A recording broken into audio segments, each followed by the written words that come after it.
I feel as though my father is here. And I'll bring the car out and I'll tell my wife, taking Dad for a ride. And we come to the Gap and we ride around. I was born in Lebanon, raised right here on the base, like I said, for 18 years. The happiness that I felt when I was here, it's an emotional place. It brings a lot of emotions whenever I see it. The memories, just wanting to be where part of my childhood history was. So I'm really happy to be here and I plan to visit more often. They all have a story to tell, from soldier to airman or civilian alike.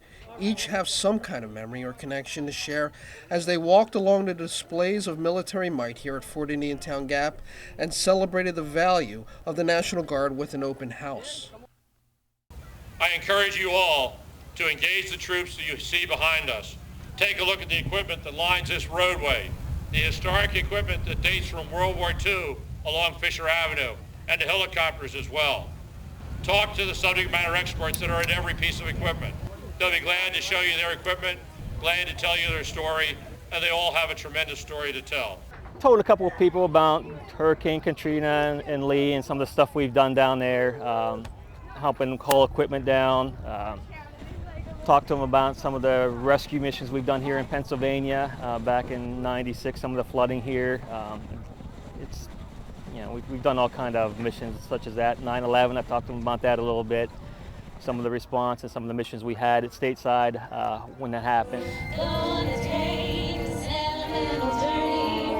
And as the tales are told, the future story of the Guard could play an even bigger role thanks to the cost-effective nature of how it operates. What we're doing today is we're showing the value of the National Guard. That's the theme, the value of the National Guard. We in the National Guard, we have three real unique missions, okay? We don't just fight and win America's wars, but we also have a domestic support mission that we have to actually do within the Commonwealth of Pennsylvania.